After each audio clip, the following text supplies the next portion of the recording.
very much for coming today. Today we are hosting Dr. Jan Stewart, who is a professor in the Faculty of Education at the University of Winnipeg. First of all, I'm Hannah Al-Ghali. I'm the Education and Youth Program Senior Program Coordinator here at the Islam Ferris Institute. And we are hosting Dr. Jan Stewart, who is a professor in the Faculty of Education at the University of Winnipeg and currently the acting dean of the Gupta Faculty of Kinesiology and Applied Health. Dr. Stewart is the lead investigator of a 3-year national research program funded by SHRC and SEREC, right? I think that's it. And METAX to examine best practices for supporting refugee and newcomer youth into Canada. She's the lead investigator of a provincially funded research program exploring the mental health needs and challenges for refugee youth, and another SHRC-funded study on the settlement, education, and psychosocial needs of Syrian refugees in Canada. Dr. Stewart just recently completed the Harvard Medical School certificate in global mental health, trauma, and recovery. She's the author of several books, one of which is the Anger Workout Book for Teens, the Tough Stuff series, the STARS program, and supporting refugee children, strategies for educators, and her new book, Bridging Two Worlds, which is the topic of the talk today, supporting newcomer and refugee youth, was released in January 2018. We're all listening. Great. Thank you very much. I'm very happy to be here for my first time ever in Lebanon. So thank you for the warm welcome. And I hope that I can cover what you are here to learn and in the topics that are of interest to you. As Hannah mentioned, I come from an education background. I spent the early part of my career as a teacher in a public school system. I was a teacher for 18 years and also a school counselor. So I come from a very practitioner-based perspective. So my research now, I think over the past 10 to 15 years, my research has really focused on the theoretical background and understanding through conducting research, but also taking that research and trying to make it useful for practitioners. So a lot of our policymakers and our settlement workers and the educators in my province of Winnipeg, I come from, or province of Manitoba, I come from a small city called Winnipeg in the center of Canada. A lot of our practitioners are asking for very practical activities to support refugee and newcomer youth. So I'm going to rewind a little bit to why I got into this particular area of research, and then try to contextualize the kind of research that I've been conducting for the past 15 years or so. So as I mentioned, I am a school counselor and a teacher, and we started probably around, we've always had newcomers and refugees coming to Canada. We had a large wave in the 70s from Vietnam, and over the years we would consistently see a certain particular number coming, maybe in my province, perhaps about 1,500 refugees per month, or probably per year. So in about maybe 15 years ago, we started to see a number of refugees coming with very different needs, in the way that many were coming from seriously war-affected countries. And as a teacher and a counselor, I was finding that our group wasn't very well prepared. And so what was happening was many of the students who were from refugee backgrounds were falling out of our system. In other words, they were leaving the school, they were being asked to leave, and their families were struggling, the children were struggling, and we were relying heavily on literacy and numeracy programs and skills, but neglecting the psychosocial. And so as you'll kind of hear with me talking this morning, you'll see that I focus on more of the psychosocial and trying to support children, because we feel that if you're not feeling safe and secure in a classroom, very little learning is going to take place. So I had particular students coming at that time when I was a school counselor, and really I felt that we were doing them a disservice. We weren't really meeting their needs, and we were losing them from the system. More importantly, though, the level of conflict that they had experienced was far exceeding what many of our practitioners, our teachers, were prepared for. And so at that time, that's when I embarked on my doctoral work, and I really sought to understand what are the educational and psychosocial needs of children who are coming from war-affected backgrounds. And I looked at what are the challenges that they're having in our system. How are we best going to support them so that we don't lose them to the education system? So I'm going to talk a little bit about that to begin the talk, and then I'm going to move into sort of looking 10 years later, which is a program that I've been working with Danya Alshar, who's in the room as well. She worked with me we've been working together now for the past 4 years, and it's because of her connection with Hannah that I'm here today, so I'd like to thank her publicly for that. We have been working on looking at, we understood 10 to 15 years ago what was going wrong, what are the challenges and the problems, but we said there's got to be something good happening in the country. So our program, Danya's from Alberta, which is 2 provinces over. I'm from Manitoba, and we connected with people across the country to say, what are the best practices? What's going well, and what are we doing right? Because we don't want to always focus on a deficit model and saying there's something wrong, everything's terrible, nothing's going well.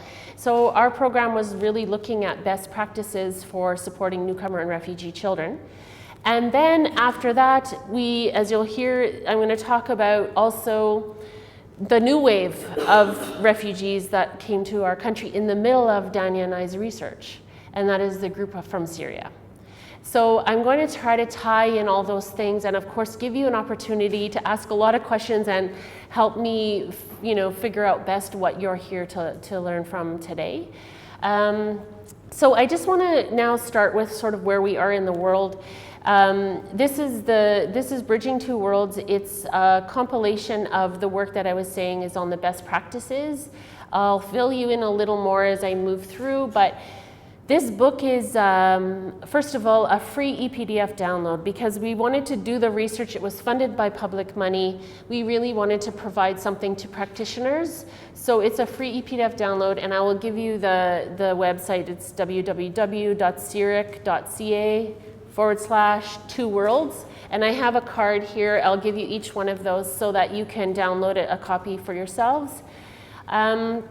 And that really talks about these general themes that we found in the research, but also you'll see teacher development program within the middle of that book. And the last part of the book is actual lessons to do with newcomer and refugee children. So we've really tried to take theory and turn it into praxis. So hopefully you'll find that useful. So I wanted to just kind of say at the beginning that that resource is there. In case I don't clearly articulate everything properly this morning, you can go back and find some more background to the research as well. These are the partners we work with across the country, different funders, and I'm from the University of Winnipeg and Danya's from the University of Calgary. We also worked with Memorial and as well for the short time the University of Prince Edward Island. Different settlement groups. So our research is not just, people from the university going out.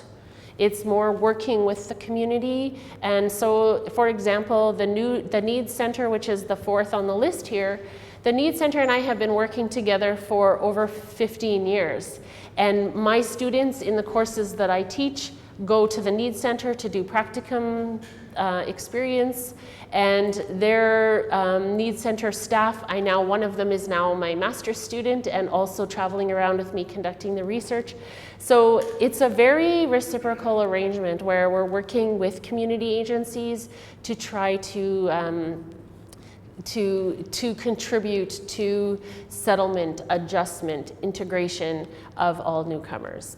Okay. Bridging Two Worlds, the purpose is really, again, best practices. What are we doing well? You're probably wondering why it says career development. In our province, we tend to focus on economics and in the country, how are refugees going to contribute to the economy? And economy really kind of gets us back to how are we going to get jobs, how are we going to get children through the school system, how will we get them connected to employers. And I happen to be funded by Syrian, which is a career development research agency. So I housed it within career development, but in a really wide breadth or scope of the word, which is really life development. It's not just getting a job, it's really career. It's the whole span of being an elementary school, a junior school student, all the way through middle school to senior school, to all those volunteer experiences that you do, the work that you do in your community, the kind of person that you are. And so we work within this career development framework to really talk about a lot of the psychosocial skills that we're doing with children. So sometimes you focus on mental health or psychosocial. People think it's one thing. And sometimes they're scared of that. They don't want to talk about mental health. But when you talk about jobs and learning language and trying to adjust to a new community or society, there's more buy-in.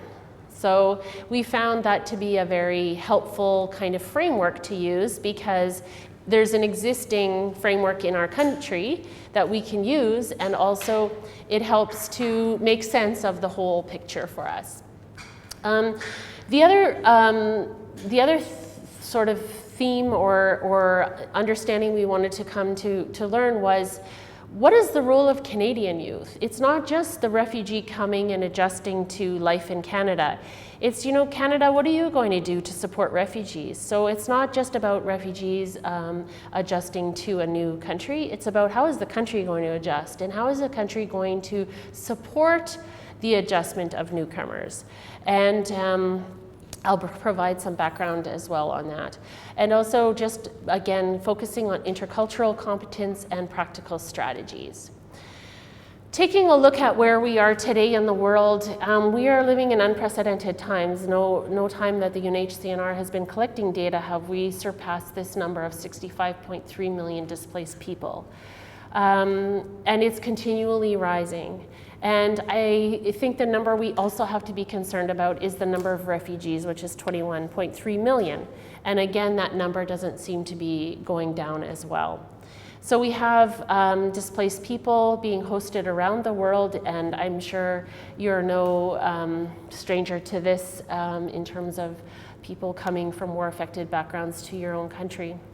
And so the movement of people has created some challenges for education systems, for settlement agencies, and for communities generally. And we need to be aware of that. So this is the UNHCR slide picture, and I wanted to draw your attention to that in terms of where we are in the world. And it's really, here you have somebody from Canada coming to talk to you in Lebanon about refugees, and you're having the same sometimes issues in different contexts than us. So I really also am very interested to learn from you, because I think you're going to be experts in certain areas that I'm not as well. So I'm anxious or happy to learn about that. The trend is going up. You can see from about 10 years ago, it's continually rising for the numbers of displaced people. And then if you take a look at this situation, is that people are living in situations of protracted conflict. So they're in refugee camps for an average of 20 years. It's not just a short, 3-week, 4-week process or transition time. It's really a lifetime. And now we have children who are born in refugee camps and coming to Canada, having had no formal schooling, no opportunity, and lacking a sense of hope. So I think we have to be aware of what it means when you are a refugee now. Coming from my context, what does it mean? I believe we need to do more to support the psychosocial needs of children, helping them adjust. There's been a lot of talking about refugee issues, but a lack of doing things to support and direct action that will help the long-term adjustment. Again, I mentioned we tend to rely heavily on literacy and numeracy. Oh, we have to help them learn English. Oh, they have to know the math skills. Yes, that's very important and certainly a focus for many newcomers. But if you're sitting in my classroom feeling threatened, very little learning is going to happen. And we know we can't teach away trauma. It's not possible. There seems to be a lack of resources to support social development and psychosocial support for children. We in our country, we're seeing we have a good program here, we have a good program here, we have a great program here. Guess what? The programs are not talking to each other, they're not connecting with people in a variety of different agencies or organizations. So I call it a piecemeal approach. It's like, this is great. Oh, and by the way, your funding is gone. Tomorrow your program is over. This is what happens in the country. So it's like you can have a stellar program. It's doing wonderful things for keeping children in school or off the streets in terms of being involved in gang activity. Oh, we've lost funding. Sorry, your program is no longer happening anymore. All of your staff will be fired by tomorrow. That's it. And so the programs just dissolve. So we need a long-term strategy. We need to say, if the government is committed to bringing a number of newcomers and refugees to the country, let's provide the services to make them successful. They don't come here to be unsuccessful and to be a burden on society. They come here to contribute. They come here to have a better life, to leave what's back home, and it's a huge sacrifice. We're learning from many of the parents. They've given up hope for themselves. They're here for their children.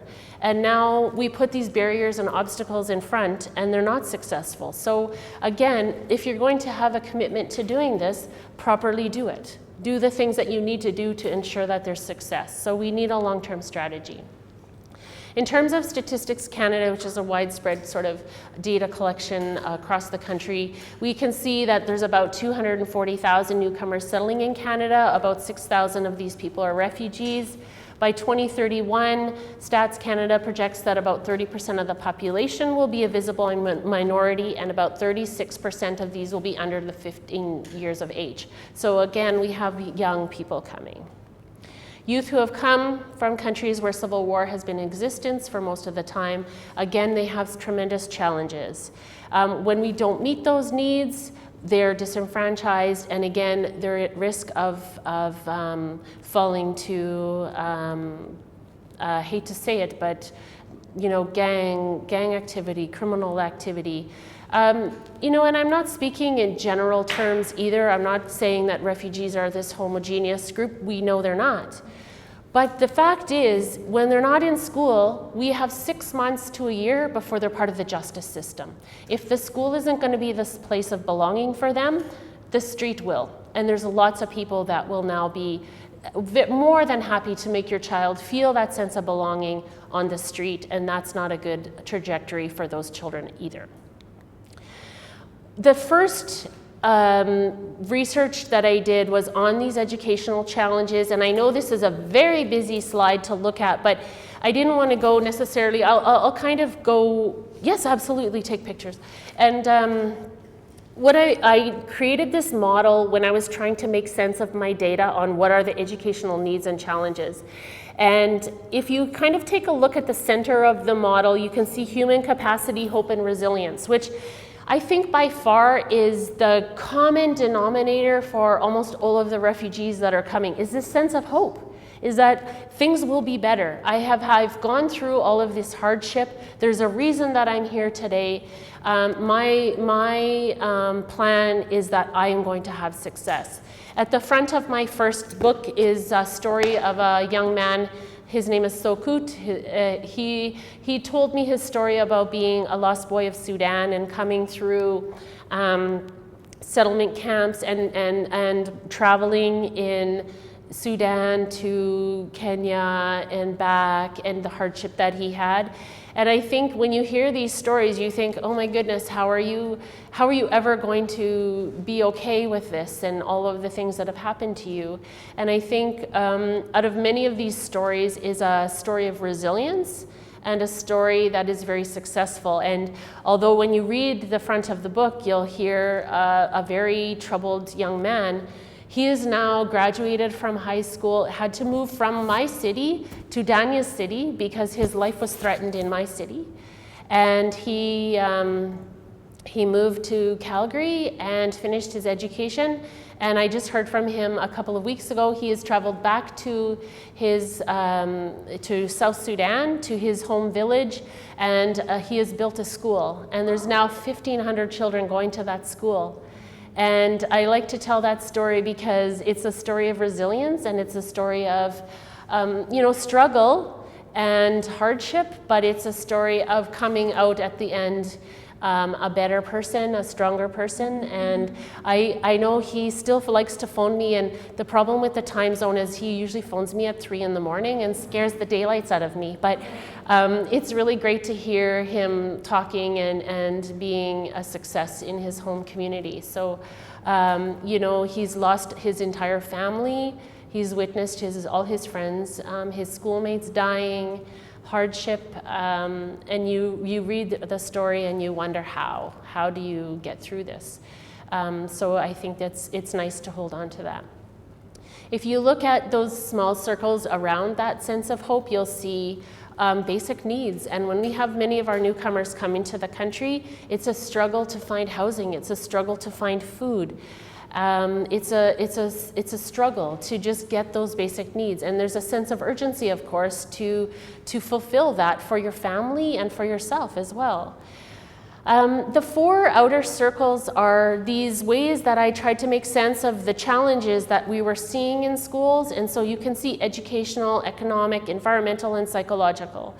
And then we saw these sort of intermediary type challenges or issues like a support connection, learning basic communication, cultural adjustments.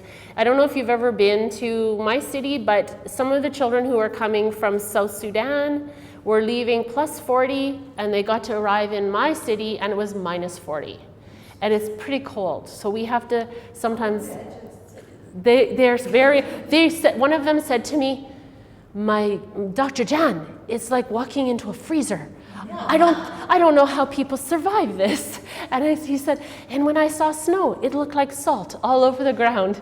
So, and so there's that climate adjustment that's very frightening for many people, and just how things work. I mean, like transportation, even finding the right clothing to wear. And then I see them at times, in the fall, it might get to about, 15 degrees, and they already have their parkas on, and I'm thinking, oh boy, they don't know what's coming, because if you're wearing a parka today, we're gonna have to get you 10 parkas, to like a big heavy jacket to wear by winter time, because it does get very cold. So for many of the children, it's a very alarming change to the system. And if you're freezing and it's very cold and you're used to a warm climate, it's not a pleasant experience. So again, you have acclimatization. There's also things like cultural adjustment that, one of the young men said, I'm walking down the street, I say hi to everybody, and they think there's something wrong with me. Because in my culture, we walk down the street and we say, hello, hello, good morning, good morning, good morning. And here I do that and they stare at me like there's something wrong. So he said, I very quickly had to realize that this is not something that you should be doing, because they think that you're, not okay.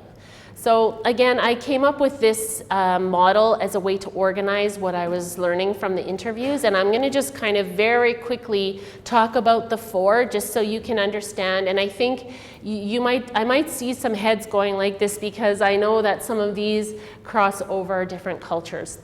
So in terms of the family changes, there's definitely a change in family dynamics.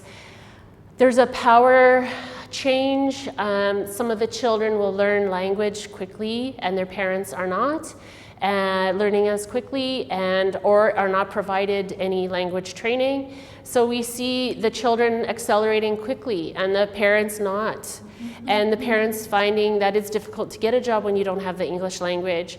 And the children now, some of the schools made the mistake of using the children to be the translators for the parents, and that is not a good structure, because the kids will say, yes, the teacher says I'm doing very well in school. I'm a very fine gentleman, and meanwhile they're really saying he has to buckle down, he's not listening, he's doing this in the class. So the other thing is going to doctor's appointments with the parents, and I mean, it's a mistake to do that. Yeah, not a good situation. The family has a different expectation in terms of discipline. So some of the families who are coming will use physical punishment with children. And of course, in Canada, it's not allowed. I mean, to be hurting or hitting your child with objects, etc. So we've had to do some training with parents in terms of parenting, and they feel like the children are just like one young girl, she said, Mom, you buy me that cell phone, because if you don't, they'll take me away from you. So they're using, Child and Family Services as a strategy for getting what they want. And the moms are smart, they're just like, no, and they're like, they're gonna take you, you can't do anything to me, you're not allowed to hit me, you're not allowed to discipline me, or they'll take you away from me. So the kids get very, they're kids, they know how to figure it out, they know what they need to do. So something like that, a new rule for discipline, and then, families will say, I'll do whatever I want in my house, thank you very much, right? And so there's a different expectation. So we've had to do some training in terms of, more corrective work with parents and helping them teach their children in a non-sort of threatening way. Parents sometimes, I'm only going to highlight a few of these just because it's a long list, but parents also dealing with their own adjustment issues and their own trauma issues. So parents have lived through times of conflict and sometimes very horrific levels of violence, lost their own children, lost their own family. So the parents are struggling with their own trauma issues and their own issues surrounding adjustment to a new country.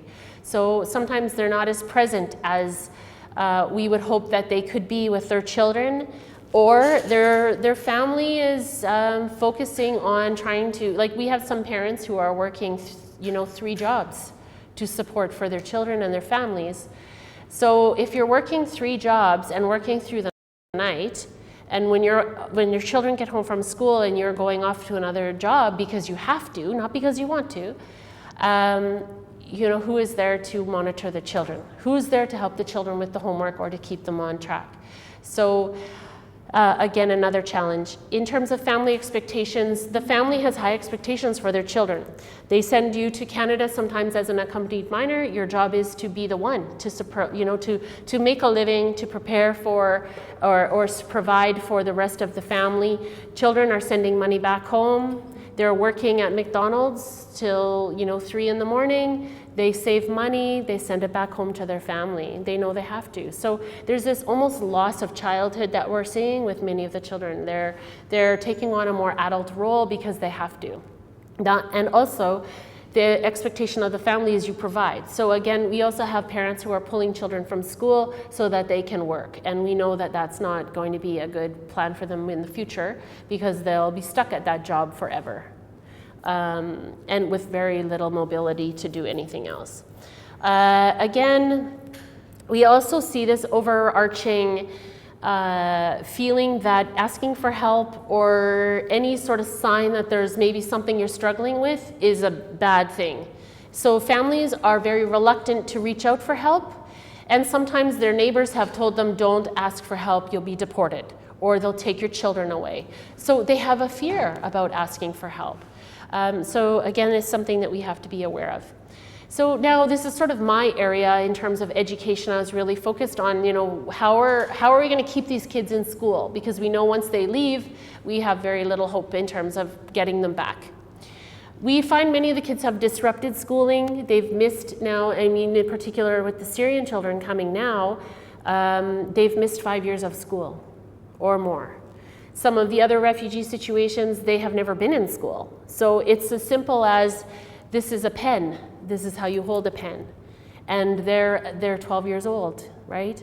Some basic things like, we had children who were not knowing that the bathroom in the school was where they go, and they would go on the schoolyard. So we would have to explain very basic things. So we have a very wide range of needs and issues from different groups coming to our country. When kids come to, as a refugee or come, a child with a refugee background comes to the country, in the school system, we put them in age-appropriate classrooms. So even though you have had only up to a grade 6 level of schooling, we know they are 16, you go to grade 11, or you go to grade 10, whatever the age is, right? So What does that mean though? You've got grade 6 education, you're put in grade 10, you've missed that whole gap. So how are we going to catch them up? So the problem is we're not. We're not catching them up because they age out of the system, because by the age of 21, you're out of school. And also, if they come, then they're sent sometimes, to leave the refugee situation from some of the kids who are coming from sub-Saharan Africa. To even get UNHCR to look at you, they increase their age. Their birthdays are all January 1, and their age is 18. But they're not 18, they're 15. So that means you've really got a 15-year-old coming who they think is, on paper, 18. So where do we put them? Adult education.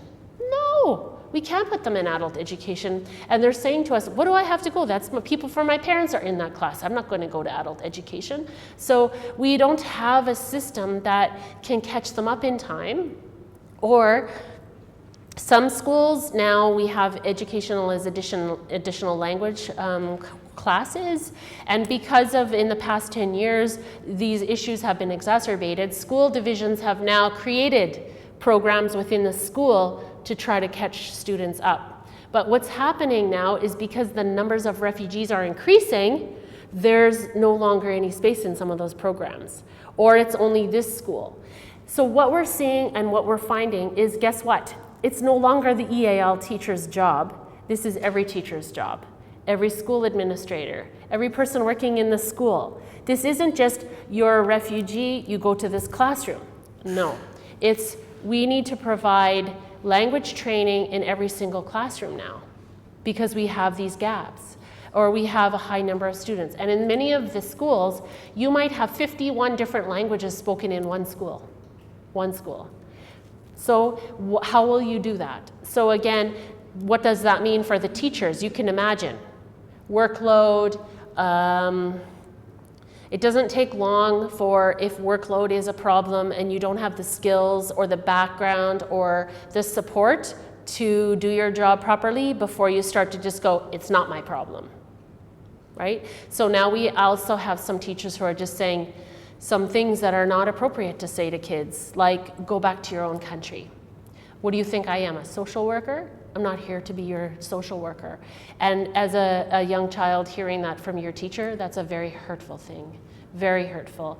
So I've done speaking across the country and also in the States about challenges, and now I'm hearing that teachers are feeling, and not every teacher of course, but these are isolated examples of just what happens when we don't feel like we have the capacity anymore to provide the services that we're trained to do. Teachers don't get into this job to be mean to children or to be negative. They get in it because they like children. And they want to provide a better life, or they want to contribute to society in a meaningful way. So what happens though is we don't give those teachers the skills that they need, and we just expect them to make do without support. No training, no support, and just do what you can. And then how long, you got one person, you've got 30 children, maybe 5 of them are Canadian children, maybe they have their own issues, dealing with domestic violence, family issues, what have you. Everybody has their own story. And so it's very overwhelming for these teachers. So now they're telling me they're crying, they feel tapped out, compassion fatigue, vicarious trauma. This is what I'm hearing from teachers. I'm also hearing that same story from some of the settlement workers, because now as the numbers have dramatically increased, which I'll get to in a moment, that means the whole system is imploding. It's like we have to do something. We've all got to mobilize to get these things into place. A whole bunch of things we didn't plan for are now at our doorstep. How are we going to respond, and how are we going to do so in a productive and helpful way as opposed to a negative and just make do kind of way? Did you have a question? Yes, actually I'm from Montreal. Oh, nice. Thank you. Thank you. To a lot of what you're saying. Great. And actually about this, well, we face kind of a lot of these issues, but at the same time there is something, I don't know about you in Alberta and Saskatchewan, but for us our system, school system is really put under pressure by a lot of government cuts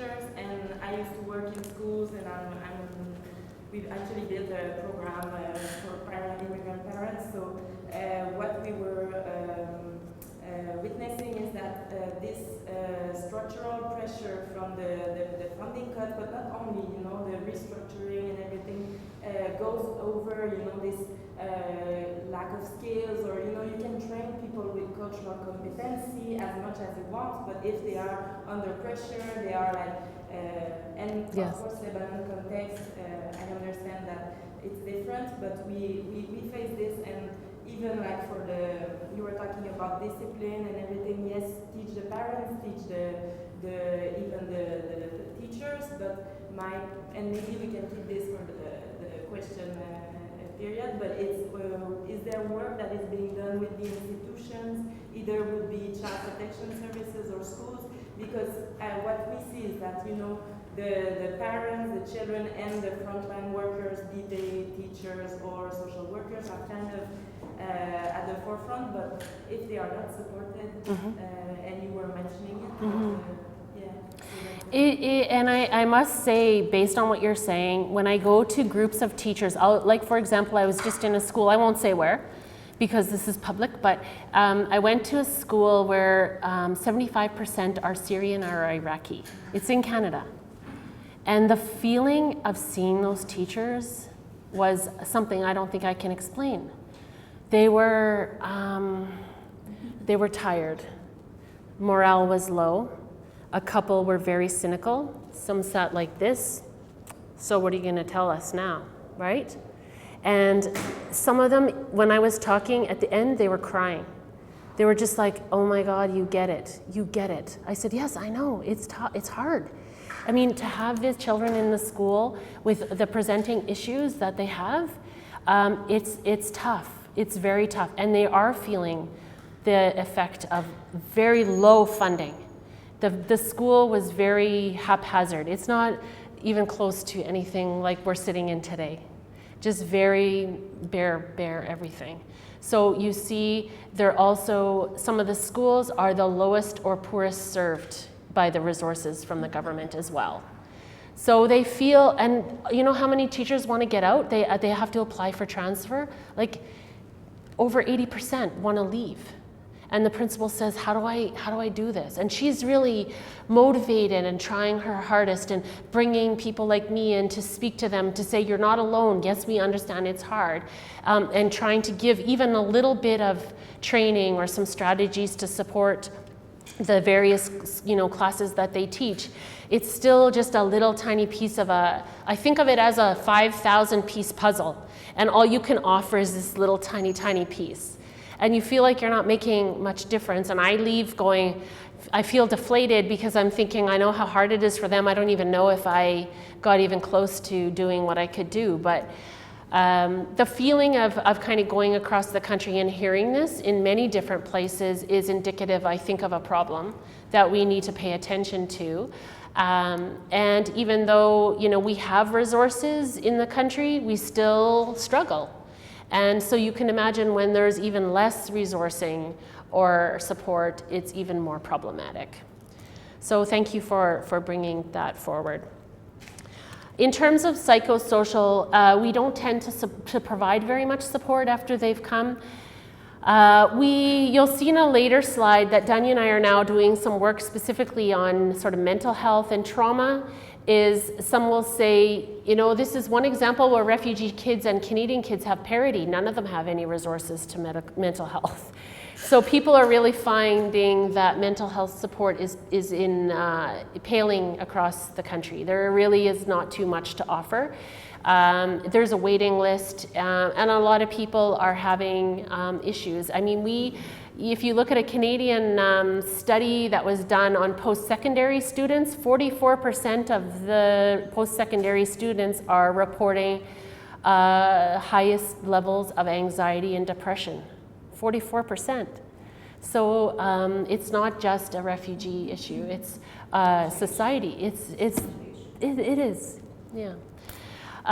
So again, we see experiences of loneliness, not trusting the system, not trusting the people who are there to support.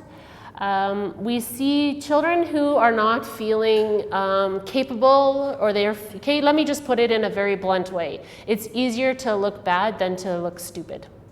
Do you know what I'm saying? It's easier to misbehave than it is to feel or to show that you don't know what's happening.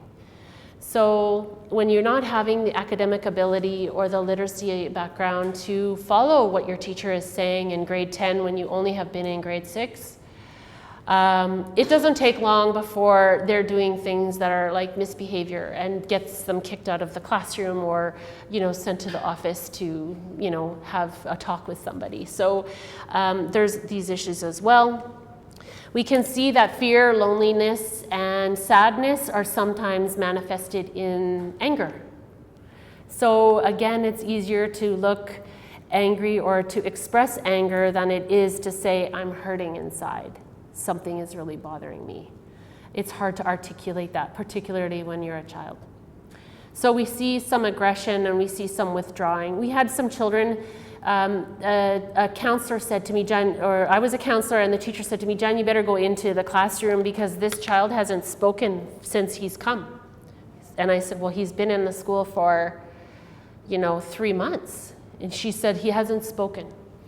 And so we had to dig a little deeper to find out, why has this child not spoken? They're completely disassociated with the class. And we found out he was detained with his father from the age of 9 to 12 and tortured and horrific things that happened to him. And I mean, that was his way of coping, is a complete shutdown. You'll see some of the children, they'll pull their hoodie right up over their head and they'll just hide like a turtle, just so you don't even see them. They want to be invisible. So we don't tend to provide a lot of coping strategies for children to say, okay, you're feeling angry or you're feeling upset. Let's talk about that. Let's find a way to express that. You don't want to talk about? Okay, let's draw a picture of that. You don't want to draw a picture of that? Okay, here's a digital camera. Take a picture of what you're feeling. So we haven't found these strategies to help children cope with some of the heavy issues that they've had. And we know of situations of massive humiliation of the children, trauma, torture, detainment. This is where they're coming. Children who have been forced to kill, who have witnessed killing, sexual assault, they're coming to our classrooms, whether you like it or not. And they're sitting there and they look like any other child, but they have this history. And now we're finding teachers are saying, it's just coming out in their writing. Or we just learned that through a little casual conversation where they said, oh yes, Danny and I were meeting with one boy. He said, yes, we saw dead bodies. We saw dead bodies all the time. We had to step over them, right? And that's how they tell you, like it's a matter of fact, a normalization of it, the experience. Are they Syrians or from other nationalities? Both. In this case, this was yes. But in other cases, it's just other, yeah. And in our city, we have a high number from Eritrea, South Sudan, Somalia, Sudan, other parts, Burma, so other areas all coordinating, which again, when you have them coming from all different countries, guess what happens in the community? Where do they put them? In the areas of low housing, low economic areas. Again, so all competing for resources. Couple that with our indigenous population. Do you know you know what's happening? They tell them at the airport, they tell them, the refugees come, they say, do not talk to Aboriginal people, do not talk to indigenous people, they'll kill you. What the heck? They're telling them this. Their community is telling them. So they come with this preconceived notion to be frightened of anybody indigenous. So I interviewed this one woman after she had been in, she was from, I believe, she was from, I can't remember where she was from, maybe Uganda, I think, or South Sudan. I can't remember where she was from now, but she came with her child, and her husband was killed in the war. And she said, when I came, they said, you stay away from these, now the term is indigenous, but at the time then, she said, stay away from the Aboriginal people, they'll kill you, they'll do these horrible things to you, they're all bad, they're all part of the gangs. They met them to tell them this information. She goes, I don't listen to them. They don't know what they're talking about. This lady next door to me, she's my neighbor. She's an Aboriginal woman, and we share the same vacuum. I don't listen to what my people say. I don't listen to them anymore. They know nothing. And she was very matter of fact, saying what had happened was she came, they tell them these all horrible things about a population of people, and then she's living next door to a lady who is Aboriginal, and she's best friends with her now. And so she's basically saying what they tell you is just fear-mongering. It's just, it's not fair, and it's not truthful. And even the children, we are having a problem 10 years ago where we had children saying, oh, if you're Indigenous, you're part of this gang, you're part of this African mafia, they called, or sorry, Indigenous was a red posse, or you're part of this gang, or you're, whatever. And then if you were from Africa, you're part of the African mafia. And so they were just thinking that just because you're from this background, you are part of this gang and you're part of this gang. And they said they would just fight each other on the street and not even know. And none of them were ever in gangs, ever. They just had this belief. So there is a lot of conflict. And the research that I did in particular, a tremendous amount of conflict between the African children and the Indigenous children. And they were killing them on the street. There was deaths, and there still is. There's still gang involvement. We thought that it went away. So about 10 years ago when I first started doing this research, there was a lot of gang activity. You'll read about it if you want to read the book, of some of the narrative the children were experiencing. And then it kind of went down. And so one of my colleagues, Matt Fast, does work with refugee gang members. And he said, I didn't think there was going to be any use for this research that I was doing, but he says, now there certainly is. So now we have some of the kids who are coming from Syria, and the kids who are coming from other parts are now forming gangs. And they're not part of the school, they've dropped out of school, or in some cases, they are people who are working already. And they join a gang because they need to make more money. So they're in this low-level, entry-level job, which isn't providing enough money for them, and then they do the gang activity on the side. So they're 25 years old, doing gang work and selling drugs. And now the problem is they're recruiting children in my area of where I work as young as 9 and 10 to be part of the gangs. So they groom them. So again, we see that if we don't provide the services, they will figure out how to be successful in their own way. Again, I was already leading into this. Why do they put us in this area? One of the mothers said to me, why do they do this? So she said, there's cockroaches walking in my housing. I can't live here. It's making me sick. Some of them will say, I just want to go back to Sudan. I just want to go back to Syria. I just want to go home. This is not what I bargained for. My children aren't safe on the street. I'm being, profiled because of the way I look, the way that I present myself. I just, thank you very much, but I don't even want to be here anymore. So very much feeling like this is not what they wanted. This is not the way they wanted it to be. So again, I've talked about the gangs, the drugs, the criminal activity, fearful, just different expectations, all environmental, expectations to be the one. And again, just issues. I think I could do a separate talk just on gender and the differences as well in terms of how the situation is different for girls and women, but I won't get into that at this moment, but we have other compounding issues of marginalization for the women. Across all of the thematic areas that we did research in was definitely racism and discrimination. Children feeling like they were profiled by the police, profiled by the administration in the school, by the teachers. A lot of conflict because of this. Almost every interview you do, you have this. We're not seeing as much with the Syrian group right now, but we definitely see the more different you look. So when you're talking with the refugees from the African background, they would say the darker skinned I am, the more discrimination I face. And some of the girls are now saying, or the boys as well, the more, if they're wearing the hijab, they're experiencing more discrimination. People will say to them, get that off your head. You need to look like the Canadians here. And the girls are just like, it's just the way it is. And we say, no. It shouldn't be that way. Yeah, it's the same everywhere. The more different you look, the more, and sometimes it just might be curiosity, but sometimes it's not. Sometimes it's different. I know when I walk down the street being 6'2", people stare at me because I'm very tall and I look different. And it's not necessarily discrimination or racism, but when they do something and they say something like very negative to me, then it crosses the line. And so it's all fun until it's too much, and then it's not pleasant.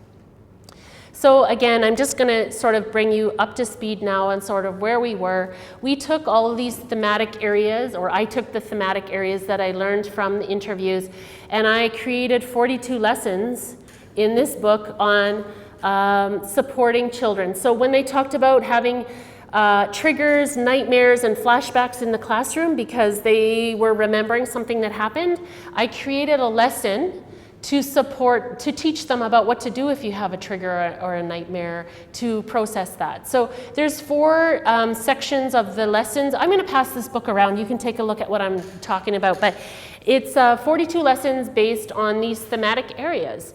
And so self-expression and personal awareness is just really, who are you? What is your background? How do you express? So I'll give you an example. One of the activities is my world, and I give them a round circle, and I say, draw me a picture of your world. In the case of some of the children, I give them a digital camera, and I say, take pictures of your world. Because when words are sometimes an inhibitor to expression, we have pictures. So the children were taking pictures of very special people in their life. They took pictures of where they worked. They took pictures of things they loved to do, and it was a way for us to bridge 2 worlds. Okay, so these activities I still do in a lot of the training that I do with teachers. I provide them with art activities. I've done these activities in Uganda with teachers who are working with children who were former child soldiers and returned from the Lord's Resistance Army. It works, and they're just different. I mean, it's not a solution, but it's a tool. And it's a tool for expression, and it's something that we have now said, okay, we learned from the research that these are issues. Here's some activities that we can help kids who are struggling with these issues. So you can see how I framed it. And so some of the training that we do is just called peace building. And we talk about ways to build peace within a community or a school. So you can see we also focus on strength-based accomplishments, resilience. To be a refugee and to get to Canada, you've got some pretty strong skills, political skills, and you've been through all the interviews, the medical tests, you've done all the things that the government has asked you to do. You know, one of the people I interviewed once said, you're the cream of the crop when you get to Canada. In other words, you've gone through all of this, right? And so it's just something to be aware of, that people have a lot of resilience and accomplishment. So that kind of brings me then to the next stage of the research. So I brought you up to current day, and I'll bring you now to the last, well, this is the last 5 years. This is in particular with what the work is with I'm doing with my colleague Danielle Char. So this is 3 provinces now. I'm just going to very briefly give you the executive summary. Phase 1, there's 7 phases, and right now I'm doing phase 7. So you'll be happy to know you're a part of this now as well, because I'm disseminating around the world.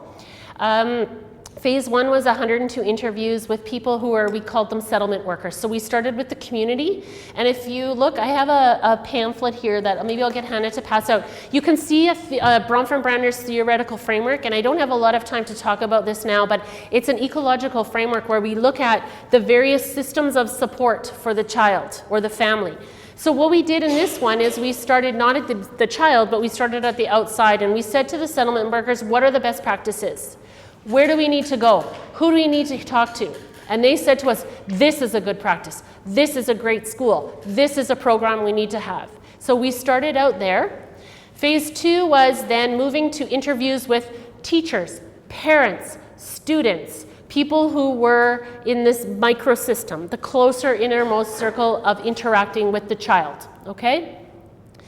Then what we did is we took all of this data, we put it into in vivo, we coded, we looked at all the themes, and we identified certain themes that we were seeing across the provinces. Then what we did is we said, okay, we understand what the issues are, the best practices, but everybody was saying we need to provide more training to teachers. right? Because we're hearing about how they don't feel support, they need more training. So we developed a curriculum, which is now in this book, which is the one I talked to you about, Bridging Two Worlds. We built this curriculum, 30 lessons to train teachers. So Danya came up with 10 in her province. I came up with some 10 in my province. We came up with some in Newfoundland. What we did then is we built these lessons, and then we went back to the field, and we had a meeting with about 50 people from all sectors, academics, teachers, school leaders, and we had them all come into a room for a full day, and we said, okay, this is what we got, what do you think? How do we change it? How do we make it better? And then we also said to them, what are your recommendations for policy and practice? What do you think needs to happen for policy? So here's the data that we found in this province, right, in Manitoba or in Alberta. Here's what we found. What do you think the policy recommendations should be? So they generated what they thought policy should be. In other words, I think across the country we heard there should be mandatory training for all teachers in the area of EAL, English as an additional language. We heard we need to have an alternative program of schooling for some of the children when they first come to the country. We heard that we need to recognize foreign credentials. We heard that we need to provide funding into certain areas. So all of those, again, are discussed in the book. There's a little chart. You can take a look at them. You can download it, take a look, and sort of see what we came up with. We were starting to think, oh, maybe it's going to be really different across the country. Nah, it was pretty much the same. Maybe Danya came up with one different one, and then they said in Winnipeg, yeah, we think that too. So it was all just pretty concentrated. And even when I go and present findings, I see people going, oh yeah, yes, definitely, we need this. So again, we drafted these lessons, we had the regional consultations, and then we went to work. We went to work in developing also 90 lessons for students. So we found this national framework called the Blueprint for Life Work Designs. Again, you can download that if you're interested, but it's a very big document and super, complicated in terms of reading it through. But we found what is existing across the provinces that actually has some sort of existing framework. Why reinvent what's there already? That's just not going to be a good use of our time. Instead, what are the lessons? K to 4, kindergarten to grade 4, 5 to 8, and then grades 9 to 12. And we found lessons, again, which are really similar to the Supporting Refugee Children book, but they're actually lessons where we are saying, okay, this is what teachers are saying we need to do to support children. So we developed just sort of creative lessons that would fit the various competencies. So that's the end result, but what happened in the middle was the government's announcement on November 4th that we were going to bring Syrian refugees at a very high number to Canada. And so we had approximately 46,700 Syrians coming to Canada in 2016. They fell mostly between November, well, actually it was more January till March about, a very high number. More than we would receive in a single year came in 3 months. Syrians were coming from, and they were coming to areas or communities where they've never had anybody outside of white people. So we had a family of 13 go way up north, like 4 hours, and they'd never seen any refugees or any immigration to the center, to this community. They didn't last very long. So the government was dispersing families all over. And that's only government-assisted refugees. We also had church groups saying, oh, this is horrible, what's happening in Syria, we need to do something, which is good. Altruistic reasons to support human beings is a great idea. But some people didn't know what they were getting into. Okay? So some of them realize now, one of them said to me the other day, Jen, it's like being in the mafia. It's like, you know what I mean by that? Like it's like you can't get out. Once you're in, you can't get out. Like they're calling me in the middle of the night. They're calling me for everything. The family comes, they're a family of 13. We don't even have houses to find for a family of 13. Some of the children came, they were sick. They arrived, in the middle of the night, they hadn't slept. They arrived with one suitcase, that's it. The clothes on their backs, 13 people with all their possessions in one suitcase. They arrive they go to a community. Two of the children, one of the baby was sick, had to be taken to the emergency room because it was going to be fatal if not. So we had community members going, Arabic speakers, going with the mom and the dad to the hospital to explain what's happening because they're scared what's happening to my child.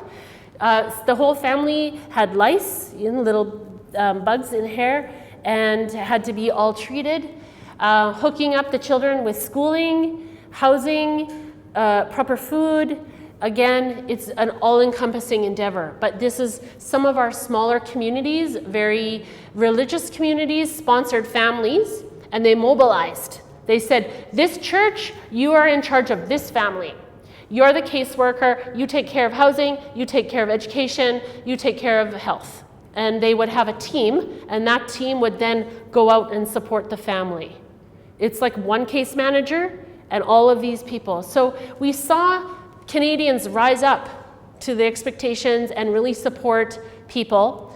But now, there's commitment for a year, and now a lot of that commitment has waned off. It's gone. And maybe not the support that the family is. You can't just expect people to get up to speed in 12 months, right? So there's other issues now, and I'm gonna stop in a second. I'm just gonna finish this train of thought, is we didn't have housing for people when they arrived. Think of the numbers that are coming. We don't have enough, so there are families in hotel rooms because, okay, yes, we think it's really good to support people, but they're in a hotel. You don't want to have your family and your children in a hotel room. You need to be in housing. So again, the housing wasn't ready, the settlement sector wasn't ready, and some schools were just like, whoa, we're getting 70 Syrians tomorrow.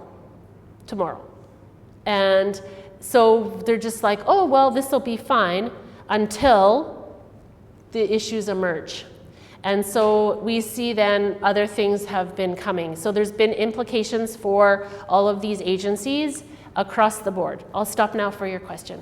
Yes, I'm asking about these Syrian refugees who came to Canada and have a lot of illness, diseases, and whatever. And all these refugees are coming up, they get into Canada from camps in Lebanon and Jordan. It's not separately. So it means this is an evidence how refugees are treated in camps in Jordan and Lebanon, right? Mm-hmm. Okay. Well, I don't know. I mean, yeah, I mean, it's very different for some of the Syrians because the Syrians have gone through Lebanon, Jordan, or Turkey before coming. And so they've been in, I know they're not camps here, but situations where they haven't had access to medical education. So it's like there's this gap in everything, and then they come and we realize some of the kids are saying their dad is, in danger of dying because of we have transcripts right now that I'm doing currently in research.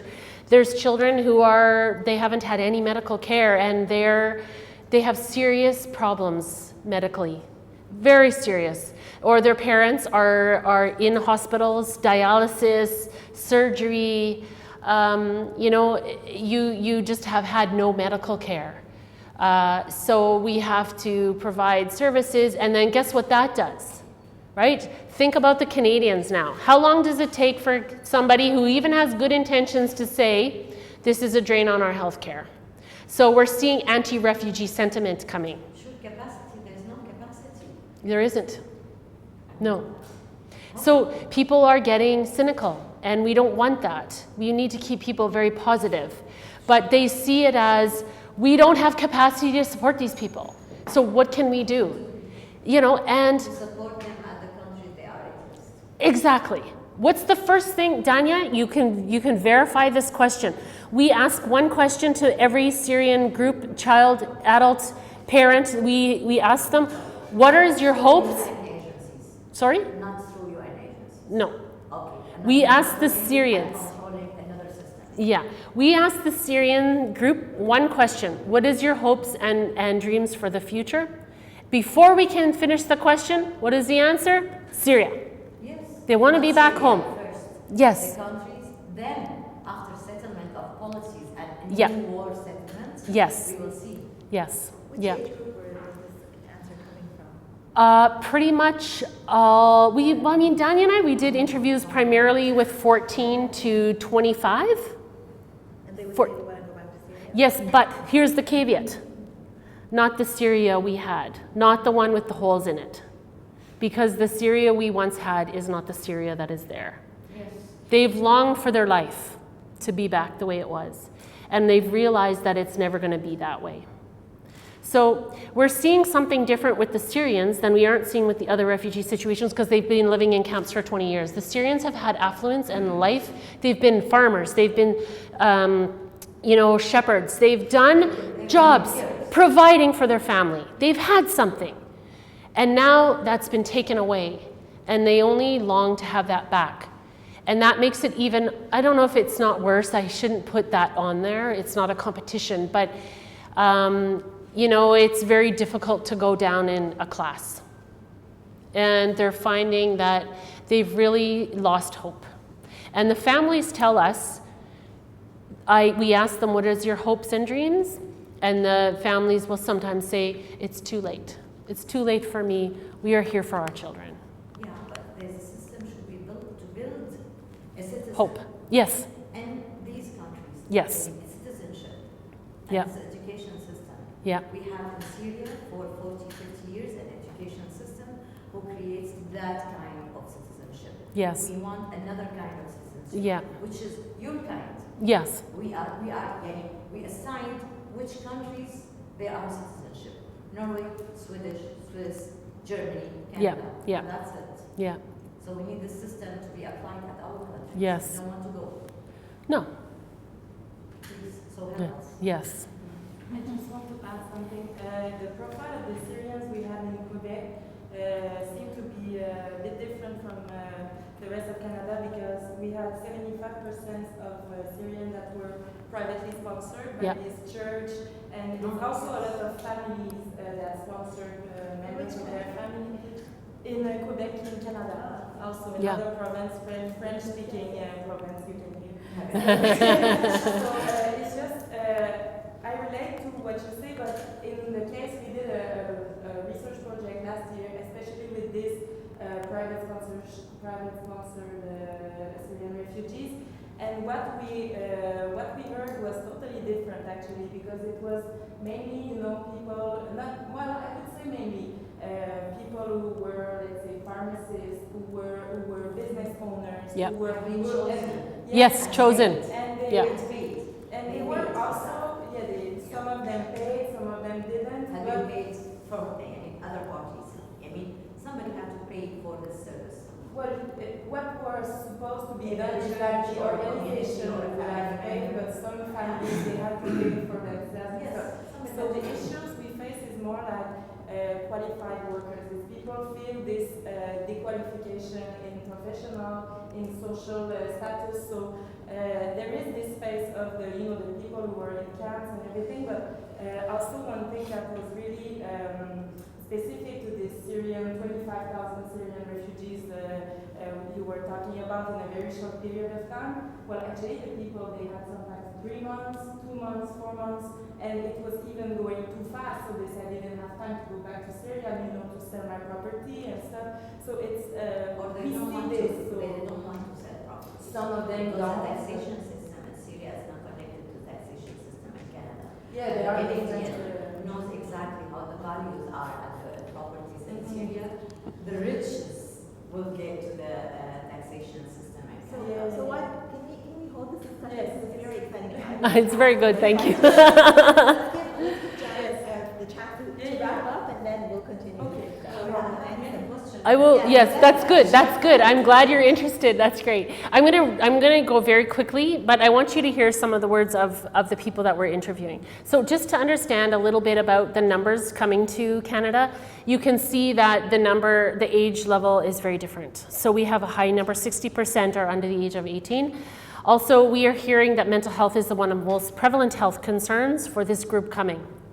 And we're hearing that it's because of the kind of conflict that people experienced in terms of barrel bombs, disabilities, torture. Again, we're seeing a different group coming.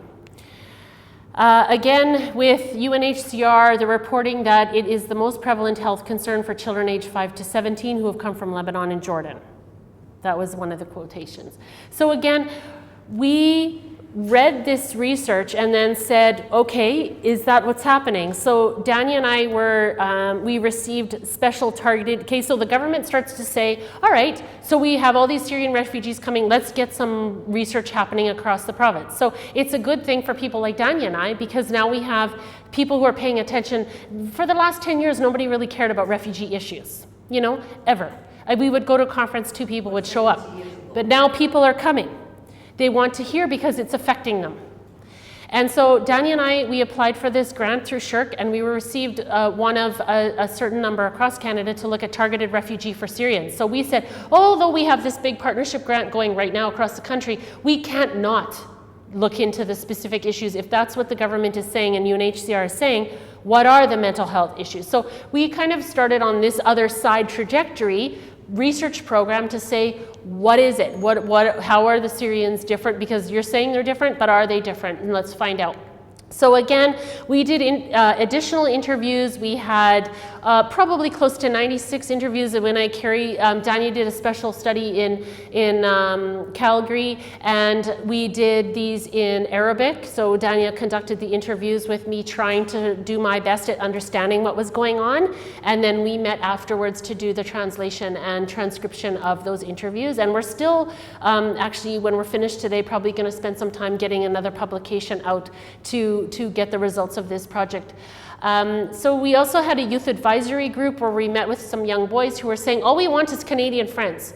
That's all we want. And nobody's our friend here. We're isolated and we don't have the language. And one of them said we learn more on language on the street than we do in the classroom. So we had this sort of pilot study where we teamed up a Canadian student with a Syrian student, and I'd love to say that it was a tremendous success. It wasn't. It wasn't. It was too hard to get the children together, to get them to meet. The language was such a barrier.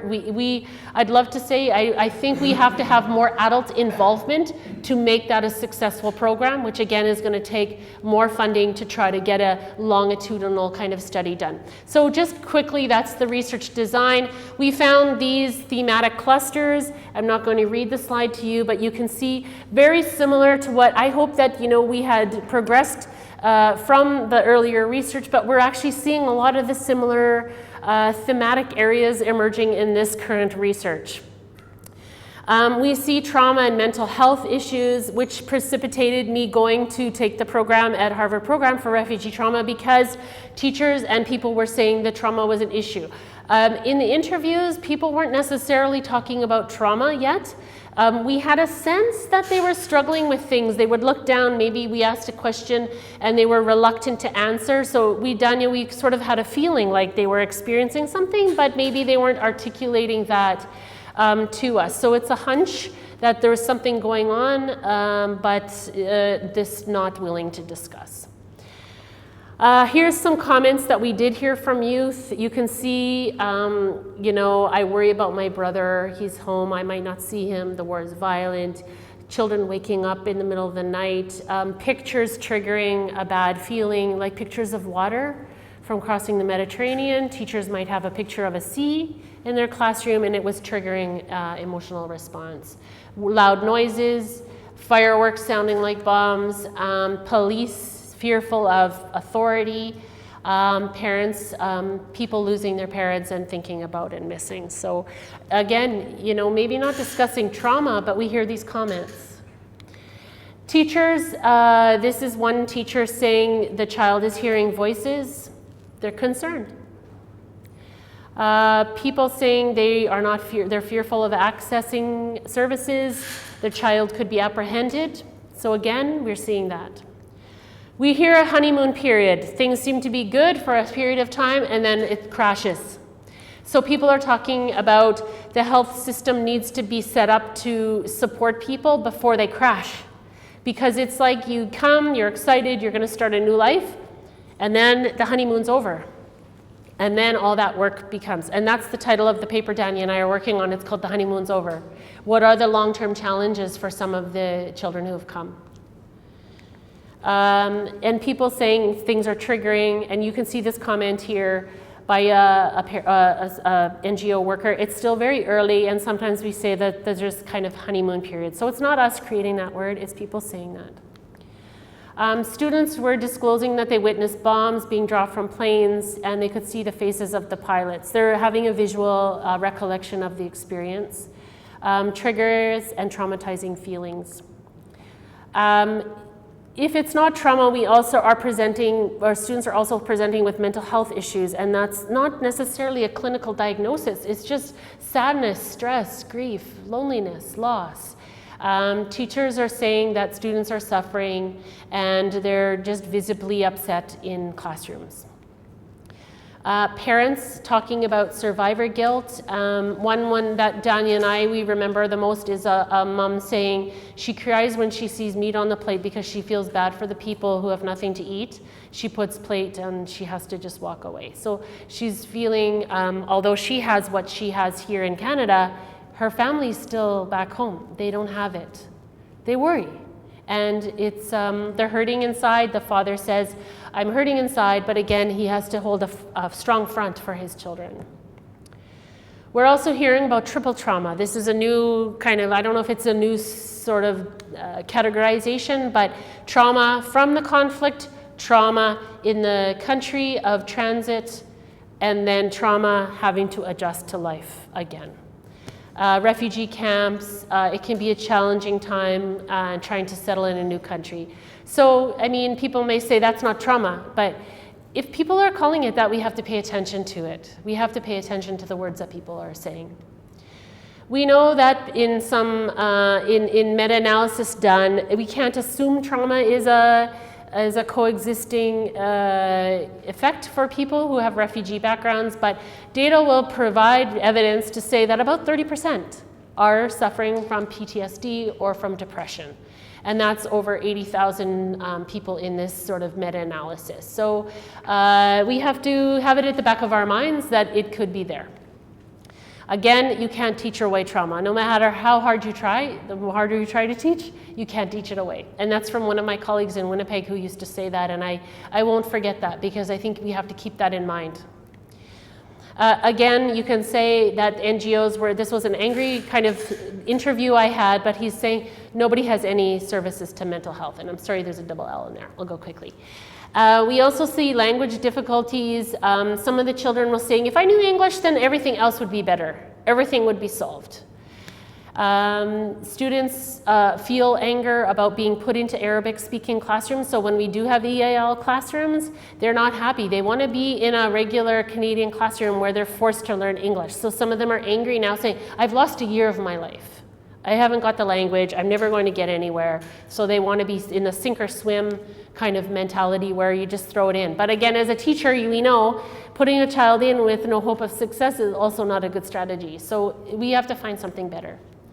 Learn more on the street than in the classroom. I don't exist without the language. It's difficult if I speak and they say repeat. I feel that I'm not good for anything. All the problems and challenges I would be gone if they were, if I had, all would be gone if I had the language, if I had English. So again, these are some comments from the students. We have educational gaps. Again, that 14 to 18 group who have been in maybe Lebanon or Jordan, they weren't permitted to go to school, they age out. Difficulty getting employment, even following some of the training programs, you still need to have English to do that. So we are having some groups now. I think there's a proposal forward to have an Arabic school, an Arabic speaking school, which may be an answer for some. Students who have been working, again, they've been providing for the family and now they're being asked to be a student again. That's hard. You've been the breadwinner of the family, contributing to the family, and now you have to be a student again. So again, they feel weird wearing the backpack and not being as a worker. And they were not allowed to be working if they were in Lebanon, they say. They would be deported. In Canada, they treat me like a person. In Jordan, I was not human. I worked all day and they exploited me. I wasn't treated fairly, you can see, and this is comments that we're hearing from students. So part of me coming here is also to understand the context a little bit better from your perspective and to sort of see then how we might be experiencing some of the same issues. New problems, we have gang activity, we have students dropping out of school. We also, a newer sort of issue coming forward is a risk of radicalization with children having access to the computer. There's a lot of people on the computer who are willing to do things to make them belong as well. And we don't want that, so we have to be careful about where they're finding this sense of belonging. We need to have training for all sectors. Settlement workers don't feel prepared. Background, teachers need to know where kids are coming from. So again, this is theme 4. I'm not going to go into a lot of detail here. I just want to make sure we have time to talk to each other. So I'm going to just breeze through because a lot of the rest of this will be in the book. Teachers are saying they need cultural training, they need anger management for students, for themselves, they need EAL, FAL. FAL is French as an additional language, so they also need training in that area. We see providing responsive and culturally safe things like storytelling, expressive arts, classroom-based counseling skills. These are what teachers are asking for, and they want training to be better at supporting refugee students. We want career planning as life planning. We want to know about how to support students who are getting apprenticeships, internships. They come wanting to be a doctor, a lawyer, or an engineer, but they're having a hard time even getting through grade 6 language arts, English language. So in grade 10, they say, I want to be a doctor, but they can't get through a basic level science class. So we have aspirations, but ability is at this level. So I'm not saying you're not going to be a doctor. It's just, it's going to look a lot different than you have anticipated because we've got to fill this all in. And for some of them, they lose hope. Teacher self-care has been an important aspect here because we see teachers feeling that sense of loss at being able to support their students. Schools have a unique job. The refugee students are coming to the schools. We can do a lot to support them. I went to the program in refugee trauma, and they have a model by Richard Mollica, who leads it. And they have this model, it's called the 11-point toolkit. It's for the trauma story, when the trauma story emerges. And I said, this is a good model, but I want to make it useful for teachers, because we don't diagnose and prescribe and treat. Right? We are the very basic level in schools. We just need to give teachers some skills, some basic skills on what to do so they don't re-traumatize. So I took this model and I turned it into a 3-stage 15-step model. And I don't have the time to necessarily go into that, and I'm still planning it all out, but if I isolate the various stages, you can see it's part of creating a climate of care. It's connecting to students, it's connecting the classroom, it's connecting the teachers to the classroom and the students to each other. The first step of that is teachers looking after themselves. Number 1, self-care. Connect to colleagues, because if you're not looking after yourself, you're not going to be able to provide the support to the students that they need. So instead of tagging it on to the end, I put it at the beginning, because that's where we need to start. We need to have teachers who have the capacity to care and show compassion so that they can help their students. From there, we need to create a classroom of acceptance and cultural receptiveness where being different is okay and celebrated. And we learn from each other. We need to have a system of safety and trust where confidentiality is respected, but also that if you tell me something, I will have to tell somebody that can help me help you. So if they tell them about somebody being in danger of their life or they're going to hurt themselves, we have to tell somebody. So it's confidential, but if I need to get help to help you, then I have to do that. That's part of the law. Recognizing and being able to see when a child is in distress. So when we have a checklist in the book where we actually say, if they are having stomach aches, nightmares, they have their head down, they're complaining of headaches, then it could be a sign that there's something else. Ask them what's wrong. Help me understand why you have your head in your hoodie every single day when you come to my classroom. Help me help you. Help me understand what's happening to you. So again, recognizing of students who are witnessing or warning signs of trauma, how do you actually see that? Stage 2, again, is another 5 steps, is approaching and explaining to the student that you're there to help and protect them. And again, each of these is written up as a page of descriptions, but I'm just actually giving you a very quick overview. Assess their immediate needs for, remember those little circles around, do they need shelter? Do they need food? Have they not eaten in 3 days? That could be why. So we need to help children and assess where they are. You can ask them in age-appropriate language, like, help me understand what things are like for you. Help me understand what happened to you. We're not doing this to open up a can of worms. We're not doing this to open up something that we can't deal with, but you can't deny or ignore the fact that a child is sitting there completely disassociating and not speaking for 3 months. You can't do that to them. You need to know why. You need to know what's happening. Identify, look, where are the students? Are there triggers? Is there something that only when they come into this part of the school, they're finding that they have anxiety or they're shutting down? There's one school that said, we have this big metal bar that crosses off the cafeteria to the front entrance of the school, and every time the child crossed there, they had a panic attack, and it looked like they were having a cardiac arrest in the school, but they're really just having a trigger to a situation of where they were detained. And so the experiences of trauma when they were jailed or detained was, a reminder when they walked through this grate in the school that was really just a closing off of the school at this particular area, but it was like a fencing, right? Like a jail look. Identifying, so when those triggers or tough spots, and then knowing to refer. We're not telling teachers or people who are in settlement that you have to solve this on your own. Refer to people who can help you. The community is there to support, and there are agencies who are there to help you help the students. The last stage is healing and support, and this is where we actually have to teach kids or adults some skills to help children. So maybe you need to help them, you need to teach them how to help with anger management, how to help with stress reduction. You might want to recommend that they do sports or volunteer, spiritualness, mindfulness, meditation, whatever works for them. Something to keep them occupied. Also, in terms of after recommending things, also reducing things that are risky, like drug use, alcohol use, risky behaviors.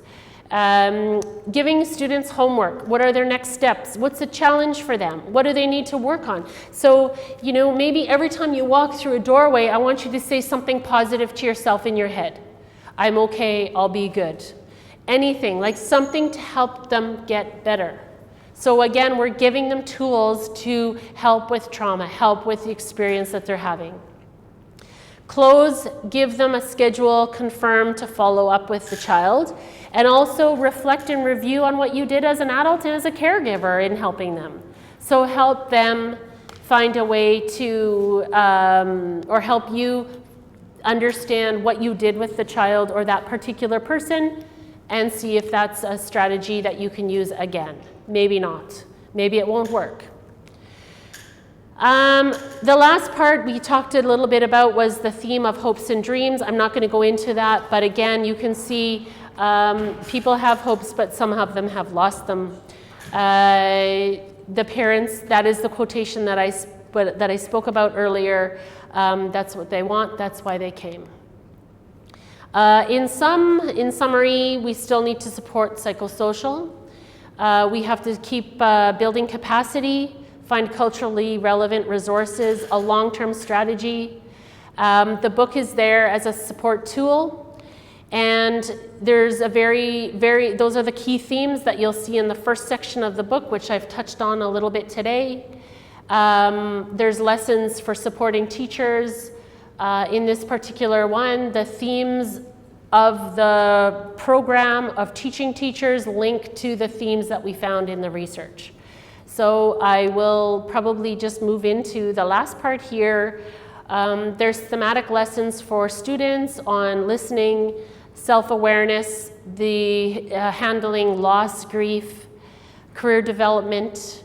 It's linked to this blueprint for life work designs. There's 11 competencies, and we built 90 lessons to satisfy those 11 competencies. And we're hoping that as we implement this resource in all of the different contexts that we work with or have, teachers use this, they'll continue to build and find other things, because maybe our lesson isn't going to be very helpful. Maybe they have a better one. Let us know. We'll put it in.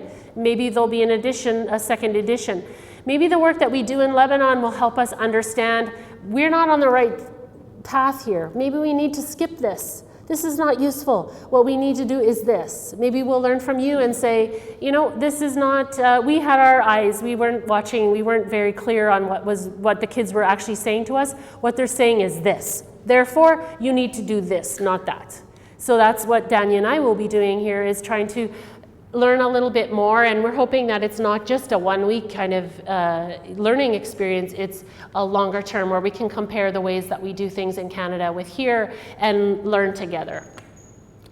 I am going to leave you with that. It's the website. To please download it directly from Syrian, because then they'll see directly, like if you just take a PDF and send it out, they don't know how many people are using it, and this will help us as researchers provide evidence for the fact that some of this stuff is needed around the world, and it will hopefully give us more opportunity to advance the research and the work that we do. With that, thank you for your time. I'd like to thank the people, agencies that supported our work. Without their generous support, we would not be able to do anything as well. We would do a little bit, but not very much.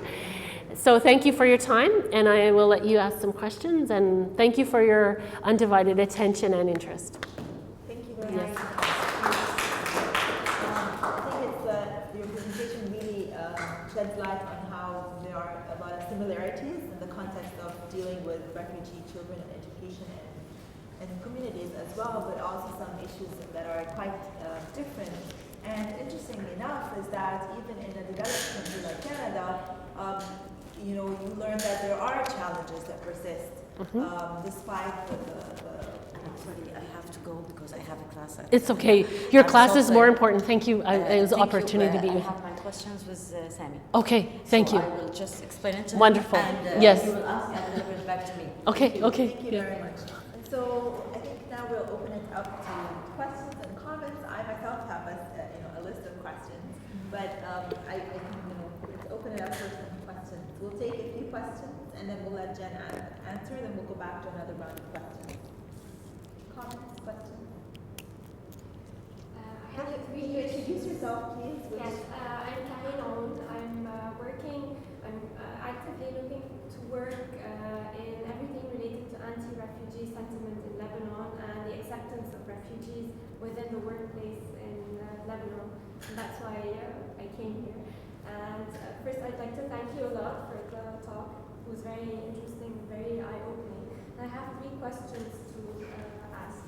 First of all, you talked about the vision of Syrians wanting to go back to Syria. Do you think there's a mismatch between what Syrians want and what Canadians aspire Syrians to want?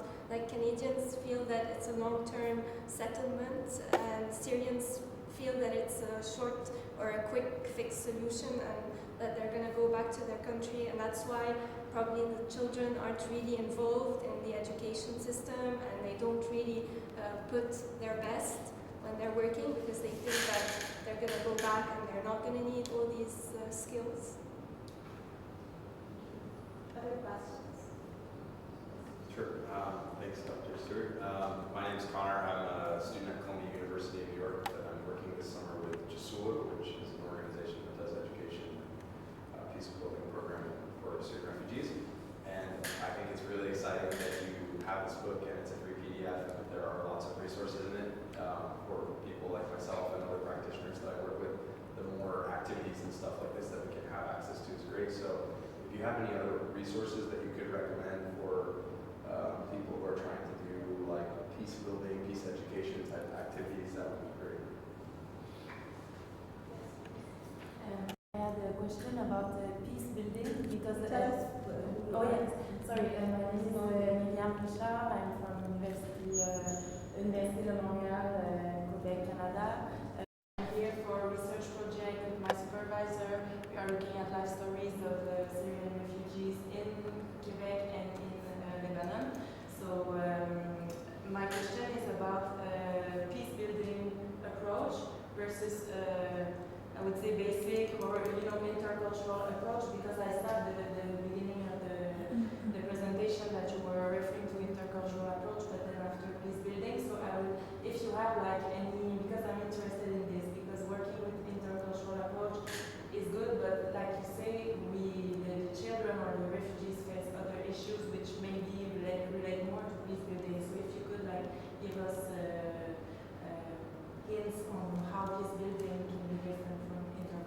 Okay. Great. Those are three very good questions. Let me start with the first one in terms of the disconnect with or mismatch between what Syrians want and what Canadians think the Syrians want.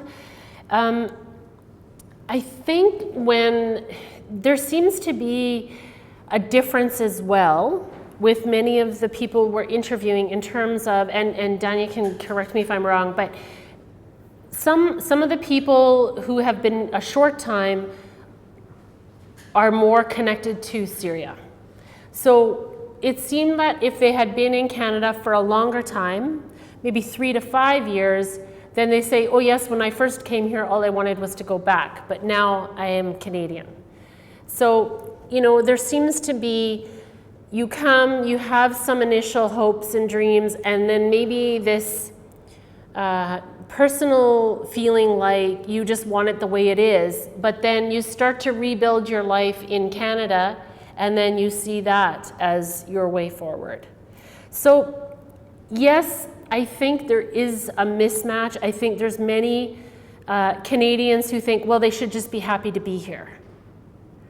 And the Syrians who are, you know, they've had a life, they want to have that back again, but they can't now. And so they've got to do what they can to cobble together a better, you know, path in Canada. So although, you know, you long for the way life was, you still have, you know, you've chosen to come. And you have, you know, almost everybody has this, you know, unbelievable, you know, thankfulness to Justin Trudeau and the Canadian government for bringing them. Some even named their baby Justin Trudeau, Dania said. And so they're very happy for what the country has done. And I think that honeymoon period, when it becomes over and you see you have to struggle, it kind of goes like this. You come, you have this feeling, you're up there, then the honeymoon period's over and you go down. But then we also see it goes like this, slowly.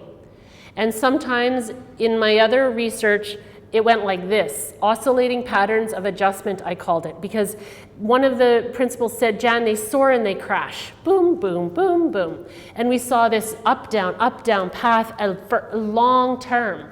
Because, you know, Canadians, this mismatch again is like, well, you're here now, get on with it. Yeah, but, you know, you don't understand what I'm struggling with inside. You see my face as smiling and happy, but really, I'm up 3 or 4 times a night in a deep sweat because I've heard a loud noise or whatever. So there's that also as well. I don't know, I still see that as people have stayed a little, you know, they've stayed in Canada, maybe some of them have moved even from Manitoba to another province because they think that that will be a better situation for them, maybe prosperity, job-wise. You know, they start to find ways that they can rebuild in Canada, and then that sort of attachment to the former life is not, it's not lessened, but it's a little less of a pull, I hope I answered that, okay, you know, well enough for you. Yeah, I think there's a mismatch. I think there's some unfairness as well in the Canadian perspective, because some people don't really know a lot about what's happening in other parts of the world, or they have a very different view of what is happening in different parts of the world. So they get their information from media, which you know is very skewed. Some people think that I'm here and it's all, you know, going to be dangerous and something's going to happen to me and I'm not going to have a hotel room, or it's ridiculous, you know. So people have their own vision, and it's mostly ignorance sometimes that fuels that. You know, and maybe sometimes they don't equate the situation in Syria with how advanced it really was. They just think it's a war. But it, you know, people had a way of life, and there were beautiful buildings and things that people had. So there's that disconnect. Comment on this. It's interesting what you had also mentioned, that I think in Quebec, the the people you're talking to don't want to go back, right? Well, The professionals, the ones with education.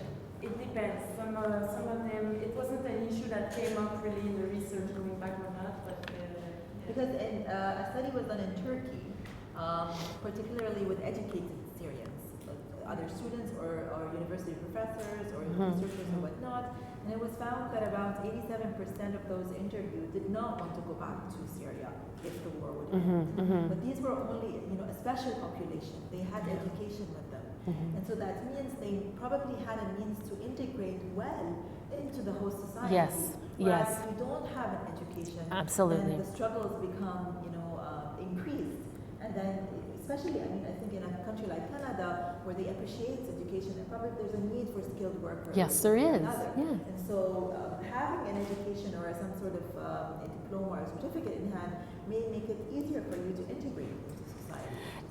but on the other hand, there is this barrier to employment for qualified. There is this huge, it's really difficult, and the people face huge qualification and they suffer a lot from this. So either they be qualified workers, which are like 70% of the people we receive in Canada are qualified worker, selected for their qualifications and diplomas. So what I thought was interesting in the results we had was that the refugees who have this high education background face these issues and they actually suffer a lot, and they face this, what you were mentioning, well, you're here, you're in security, but no, but my life, I want more than that in my life. So, but of course, yes, they have tools to integrate, but yes. So I'll probably move into now your question or comment about peace building and peace activities. And I'll tie it up with your question with regards to the work that you're doing, peace building versus intercultural capacity building. I see the terms not mutually exclusive, but complementary. So in terms of peace building is almost the way, like, for the people who are in the situation, you're giving tools of self-expression, mediation, negotiation, working together, understanding difference. So it's almost like when I go into some communities, for example, the work that we did in South Sudan a couple of years ago was with teachers, and we called it peace building because, we don't tend to use the word peace education as much in Canada, but it's used other places because I'm part of the Peace Education SIG for AERA, and, it's a big group and we do activities and, even issues of sustainability and the world's sustainability and looking after the planet fit in with peace education. So for me, I never really thought of myself as a person who fit into peace education, but all these conferences, papers I put in and abstracts, they fit all the time into peace ed. They didn't fit into conflict studies, they fit into peace education. Why? Because I think we were providing expressive arts activities. In Uganda, we thought one-to-one counseling might work. It doesn't work. Although I have a guidance and counseling background, and I'd love to say having counseling is the strategy for supporting students, it's probably the least effective in terms of supporting kids in Canada. Going to an artificial office with two people sitting face to face, maybe a desk between you, that's the worst way to give some support to children. Going for a walk in a beautiful place like this, sitting on a park bench together, where you don't have to look face to face and you can talk, might be a better strategy, right?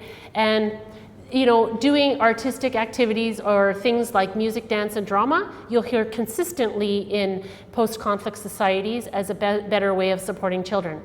And although some of the people will say it's to forget about what happened and to keep you busy, it's not just that. It's also about expressing yourself. For some people, the war took away the culture, the storytelling that they used to pass on tradition, if it was an oral community, oral culture.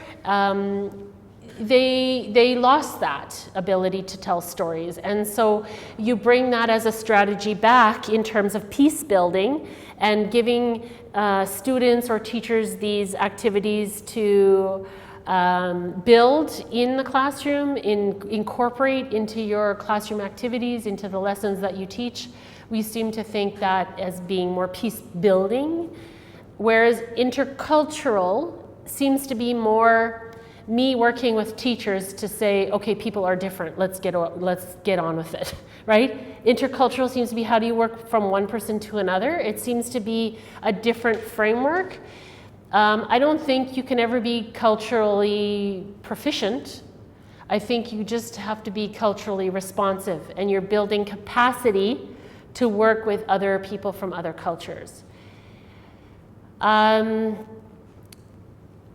We had a couple of the activities in the Bridging Two World was on intercultural, and some of that was one of the other researcher or the research associates that was working with me. He was Muslim, and he did an activity on Islamophobia, because people were starting to, say negative things to him, and he felt that that would be an activity he would like to put in. And I think that's peace building and intercultural competence in a way, or intercultural responsivity. But I don't know if, I think it's wherever it fits best is what will work. I think my audience for peace building works really well with the work that I do. But with training teachers, the buzzword now is cultural competence or cultural responsiveness. So I think that a lot of that, maybe peace building is a side part of that. They go together. I don't think they can be happening one-on-one. And I think even though you do some of those activities, there's always difference. And I think a lot of the people we're working with now are frightened to ask questions. It's hard to show that you don't know what's going on sometimes. It's hard to be in a different culture. But, Danya did some work with cultural brokers. I'm not sure if you want to talk about that, but Danya's work was really, and I'm not going to speak for you, I'll let you take the floor, I promise, Danya had a very integral role in both a researcher and a cultural broker. So I think I'll let Danya answer that, because you rode two sides of that. You wore two hats. And I didn't. I couldn't do the research without Danya. Why? Because Danya knew enough that you walk into we did the interviews in a home, in most of the families' homes. Danya knew that you greet people a certain way, you say certain things at the door, and you come with a gift, always. And the moms that talked to Danya said, my children are your children. And for me, I was a stranger, and I will be a stranger. I didn't know how to do that. I also couldn't speak the language. So I was an outsider, and I was very well aware of my role. It was Danya. Danya had to do that. So I couldn't do that research with that community without somebody. And I think even we're doing it now with a hired translator and a hired interpreter, and it's still very artificial. Danya can do it better, because she knows the culture, and she's not in the culture. She understands, but she's not going to say, oh, Hannah said this, and we have to watch out for Hannah. And the people will not think that, Danya will tell what they talk about in an interview to anybody. So she's not in the culture, but she's a broker. So I'm going to leave that and let Danya explain that better than I ever could. I'm just going to talk a little bit about that, because the thing is, when we're talking about the rapport and building rapport with the participants, we couldn't have done that, with English, right?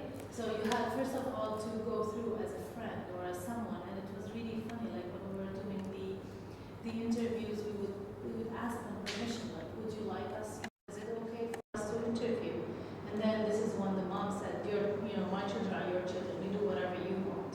So, and the other thing is that when you go into like part of the cultural thing is, for example, one of the consent forms. If you remember, this girl was so frightened when how with the protocol they have to sign a consent form, and then this girl, she was like 13, 14, and Jan was explaining, and I was translating that you have to fill this form and etc. And then the girl kind of stepped back, and she didn't want to talk anymore because she felt like there's something like really big that's happening. Why am I going to sign on this? And this is like, and my parents have to sign on this too. Like, what's going on? So I said, I asked Jan, just can we put this on the side now? Let's talk to her. And then once this is done, if she's okay with that and she feels comfortable, because she was just coming in and we were telling her this, so she felt like she took a step back. So I said, Jen, let's put this on the side, let's talk to her in like a very friendly, like she's a teenager, like our girl, both our girls are teenagers. So let's talk to her in this way, and then after that, if she's okay with that, she signed the consent and we can release the transcript, and if not, it's not. So after she got comfortable, and then she was okay with signing. So like those little things that really matter. And like I always tell Jen, like for example, if I'm doing something with the Sudanese community, I wouldn't be able to do it because I don't know what the protocol is. I don't know what like pisses them off or what triggers some feelings that would put the researcher and the participant apart. And for what you were saying about me being able to, because like being the researcher and knowing exactly what you want, it's much easier to communicate and talk to people rather than say, what do you think, Jan? Should we ask this question or that? It's going to be very artificial. But when you're like doing the conversation like your neighbor, like you're going to have coffee with your neighbor or something like that, it's going to be really. And what helped us also is that we were in their homes, so they felt like comfortable. There was like they didn't come to us or an authority and we were meeting like the whole family. So we were sitting together like as having a visit, and then we were doing those interviews. So things came really like naturally, and it was really great. We'll have another quick round of questions, please. Carlos Nafar, PhD candidate from the University. Did you use the practical approach to vocational training as a platform for peace building, or it was only concentration on the general education school? Okay, so did we use the vocational education, the Canadian vocational education system, as a platform for peace building, or it was only you were using the schools, the general education schools? We used the framework that was in the Canadian education system, just like a little framework for career development. We used a framework to do the creation of the lessons for peace building, but we actually haven't implemented any of this yet. So we just released the book in January 2018. So now we're almost using it for our site-based training, okay, not widespread training. I mean, we would love the government to pick up what we've done and say, let's get this stuff in every, school, and that's why we have it open access. But for some this is not a priority. Even though I care about it, they don't. They're let's get the math results up, the language results up, and assessment of students. This is what their focus is. So the priority for education differs greatly across the country. And for now, we are just doing little pockets of training. So I'm not sure if that's what you meant. Yeah, because out of my experience, also my research subject is related to the education crisis mentioned in Lebanon for Syrian refugees. And I was a witness of a small pilot project in one of the refugee areas in Shuf, and they were using vocational training as a part of releasing the students from the trauma, because they are producing. Yes. There is less language. There is less verbal communication. It's more handy communication. Yeah. So the Syrians, they were trainees, they were more relaxed. And then I was comparing to the same age of 16. I was comparing secondary education at Lebanese school, the same area. The dropout rate was higher.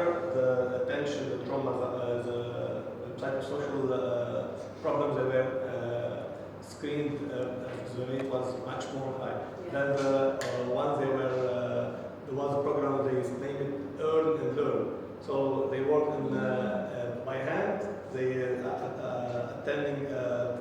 structured training, and this was a new one. So they earn daily also money. So and this because at that age, especially in Lebanon, 16 years old, the kids between brackets, the teens, the youth, they are pushed by their family to work, not to go to school. So and it was a smart idea to make this peace approach and even psychosocial support under the umbrella of Earn and Learn program. So that's why I was asking if there is something similar or there is interest to integrate the youth in Canada via the vocational education. Okay. I'm going to say two things. I think that first of all, and Learn, I think that would be a fantastic program to implement anywhere. I think a lot of the vocational training is exactly what the students need. It's also, many of them want to make money very quickly. Well, then why are you going into law school? You need to go into welding or plumbing or these areas where you can make money very quickly and have a trade. And the other reason is that many of the students who have come from Syria have had an agricultural background, or they have the skills for building and developing that our students haven't had. On the side of that, many of the parents say no, they stay in an academic program. They won't let them take it. They won't let them go into a vocational program because they see that as a lesser program. And even Canadian parents, I used to work in a vocational school as a guidance counselor, and I'm just like, you need to have academic ability to do vocation training as well. Running the CAD systems, running auto body, fixing cars, you need pre-calculus math. And I would always say to the parents, we have different skills and different interests. Please let your child do this. They want to be a plumber. They want to have a business as a plumber. They want to be a welder. They want to fix cars. They want to fix air conditioning units. And the parents would say, no, that is not a real job. That is not what we want them to do. So they would not allow us in many cases to do that because they saw it as a lesser program. And that's even Canadian parents think academic, university entrance, academic, different level, like basic training, go into a college type program, and then vocational. And that is widespread. We have got to change people's minds about this. Particularly, in our day and age, and you need to have a high level of training and academic ability to do the working on cars now. You have to know how to work computers. You have to be able to do this. So I think vocational teachers across the country will tell you the same thing. They've been struggling with this for 30 years, but I do think we need to look at vocational apprenticeship training for these students who are coming from Syria as a alternative to, well, what else? What are we going to do if they age out of the system? You're just going to leave them? Get a proper vocational training program, get interpreters in the program, get industry coming, selling them on the industry, selling them at this is a way of life. Do it properly instead of just go into this. Half of them don't even know about it. We haven't done a good job of telling people and creating an awareness of what is actually out there. Even people like Canadians won't understand what different trades there are that their children can get involved in, and then still the university-bound parents, they're just like, no, you will not do that. Maybe there's even opportunity where we could do some of the shared programs. So like my university may offer a vocational training in carpentry, and we train teachers, and we have a joint program. So they're still in university/college, and they get both diplomas in the end. That's how we have to start thinking. We have to think creatively about meeting their needs, because right now we're not, and it's not going to take long before the Canadian public say, we don't want them here, they're a drain on society. We don't want that. We want to provide opportunity here, and it's going to take creative solutions. Samir. Yes, we'll take your questions, the last question. Very fast questions. Basically, asked me to ask, we're both NGO workers. So Your NGO? Okay. We're very interested in Their NGO is inside. So the cases they see are quite right. we're very close. We work very closely. Okay. We focus on education, but we try everything we do to the environment, the parents as well. What are the most important lessons we can learn from your experience, or even yours from Canada. And what forms of cooperation can we have so that we can maybe benefit from your knowledge, from your experience as NGOs? Can I just add one more question? Maybe the last one. You mentioned something about teacher training and how it is very important for teachers to take care of themselves first. Well, here, you know that we have about 500,000 children who are school-age children, Syrian children, in Lebanon from the refugees. And about 25% of those are in the public schools. So you have 75% of those who are either in NGOs or out of school. So for those who are in NGOs, and many of whom actually go to school into the NGO, in many cases they're being taught by the Syrian teachers themselves. And so when we talk about take care of yourself first, in this case, this taking care has a lot more than what it would be in the case where you are a citizen of the country and then you need to take care of yourself. Because that means also your residency, your whole being in the country.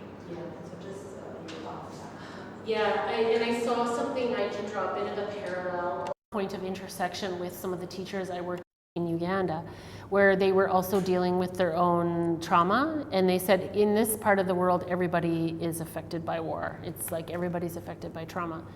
And so the teachers had their own issues of morale to deal with, loss, understanding, and having been relocated, etc., marginalized in the community, and morale was very low, and many of those teachers weren't paid very fairly or paid at all. So again, I think that self-care becomes a whole other realm of just, you're not thinking about necessarily relaxation techniques when you have your own issues of citizenship and provision of basic needs that you have to look after. So it's a whole other escalation of the situation. It's very easy to lose morale and to detach from exactly what you're doing. I think it's, I'm not an expert in this area at all, but the NGOs that we worked with they come and go. They leave, they don't stay. Even the young people who are working in settlement agencies in Winnipeg, my city, they leave. They stay for a short time and then a new group comes. It's too difficult. It's too difficult. I think in some of the areas, and I can't even begin to understand what it's like for you working within a refugee camp situation or in a tented settlement situation where everybody is in the same, like you have just, the needs are so much greater. So much greater. And even more so, that makes it even more relevant to look after yourselves and to find people, within your work agency who you can rely on for support. In terms of how we could support as, cross-cultural Canadian and the folks here, I think that's the only way to do it, is to try to find people who will invest in the rebuilding of parts of the world, and I don't know if we can ever get fully committed, commitment from different groups to do that, but I'm hopeful that because of the attention, it's good and bad, the media attention to the Syrian refugee situation. People like me go around and talk about it and people feel sad about it and they care, but whether they're willing to act is another story. So, and then they move on. So although they care today, oh, it's so bad this happened in Syria, they move on to the next issue. So we struggle, I think, as a whole in trying to get the world to listen and to invest in research or cross-country collaboration. I think, that's our interest in coming, is to learn from you and see how do we work together. you know, even you understand, okay, you Canadians, you have these challenges and you have all these resources, but yet you still have problems. And that's probably a good thing to hear. Because you don't want to, you know, we can't come with all the answers. We can only share the issues that we're struggling with, and you share the issues you're struggling with, and then we say, you know what, we can do an earn and learn. We can do providing training for 2 weeks like we did in South Sudan in your camp over there. And we can bring 5 people for 2 weeks and give some PD to your group. Like, that's what we do. And so you ask for research funding, and sometimes they say no, you're not good enough, and you try again, and then the next time you are good enough. So I think part of our just working even in this room together with a variety of different backgrounds, we get together and say, listen, we got a committed group of people. Are you okay with this happening and continuing to happen, or do you want us to try to do something? This is what we can offer. So again,